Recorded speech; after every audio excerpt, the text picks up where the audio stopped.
ইব্রাহিম আলাইহিস সালাতু ওয়াস সালাম দোয়া করছেন, সুবহানাল্লাহ। ইব্রাহিম আলাইহিস সালাতু ওয়াস সালাম প্রিয় হাবিবের আগমনের পূর্বে দোয়া করেছেন। কোরআনের মধ্যে আল্লাহ জানিয়ে দিয়েছেন, রব্বুল আলামিন জানিয়ে দিয়েছেন সূরা বাকারার 119 নম্বর আয়াতে রব্বুল আলামিন জানিয়ে দিয়েছেন, রব্বানা ওয়াবআস ফীহিম রাসূলাম মিনহুম ইয়াতলু আলাইহিম আয়াতিকা ওয়া ইউআল্লিমুহুমুল কিতাবা ওয়াল হিকমাতা ওয়া ইউযাক্কিহিম ইন্নাকা আনতাল আজিজুল হাকীম।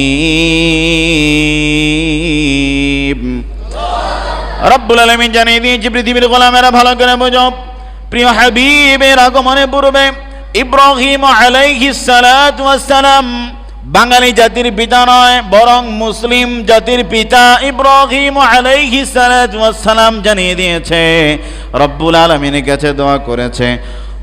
সম্মানিত ভাইয়েরা, রব্বুল আলামিনের কাছে বলেন, হে আমার রব, তাদের কাছে তাদের মধ্য হতে এমন একজন রাসূল প্রেরণ করুন যিনি তাদেরকে আপনার আয়াত সমূহ পাঠ করে শোনাবে। জোরে বলেন সুবহানাল্লাহ।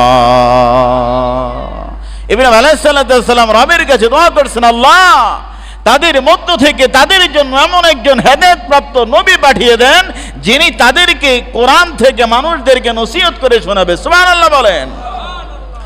সম্মানিত প্রিয় ভাইয়েরা, পাঠ করে শোনাবেন এবং তাদের কিতাব এবং তাদেরকে হিকমত শিক্ষা দিবেন, তাদেরকে সকল ধরনের পবিত্র করবেন।